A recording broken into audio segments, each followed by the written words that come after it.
Салык кызматы Жогорку кеңештин депутаттарынын 2020 жылга карата тапшырган декларациясын жарыялады. Анда жылдык кирешеси 10 миллион сомдон ашкан. Кыргызстандагы эң көп киреше тапкан 6 эл өкүлүнүн декларациясын карап көрдүк. Алардын сап башында Азамат Арапбаев турат. Рейтинг боюнча Азамат Арапбаев депутаттардын эң байы аталды. Ал өткөн жылы 54,4 миллион сом киреше чогулткан. Экинчи орунда экс-премьер-министр Данияр Үсеновдун мурдагы жубайы Динара Исаева турат. Ал 28,8 миллион сом тапкан. Үчүнчү сапка илинген Исхак Пирматовдун жылдык кирешеси 16,8 миллион сомду түзөт. Ал эми Салайдин Айдаров 16 миллион сомго чукул каражаты менен 4-чү орунду ээледи.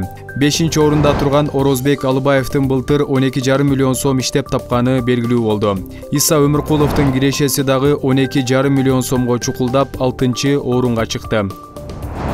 Мындан башка депутаттардын бир жылдык иштеп тапкан акчасы 10 миллион сомго жеткен эмес.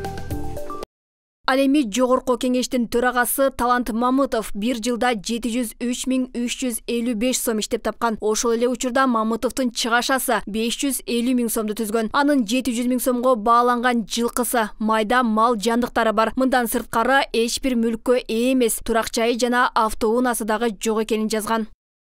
Ал эми экс-президент Сооронбай Жээнбеков жана анын жакын туугандары 30дан ашуун жер тилкесине ээлик кылат. Ал президент болгондон кийин жерлери 5 эсе кеңейген. Анын бир тууган иниси Асылбек Жээнбеков Жогорку кеңештин мурдагы төрагасы өткөн жылы 2 миллион сомдон ашуун киреше тапкан. Жогорку кеңештин 6-чы чакырылышынын вице-спикери, учурдагы депутат Төрөбай Зулпукаров былтыр 1,5 миллион сомдон ашыгыраак киреше чогулткан. Автоунаасы 5 миллион сомго бааланган. Эске салсак, депутат тең учурда абакта.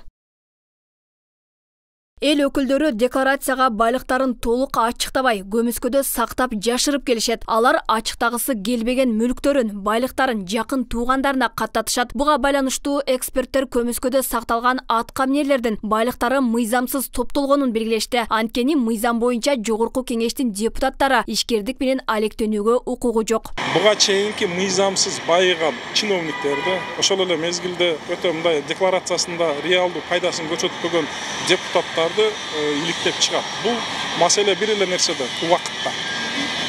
Жакынкы убакытта ошол ак үйдүн тегерегинде ошол бир мезгилде депутат болгон же чиновник болгон ошол 250-300 адам бар.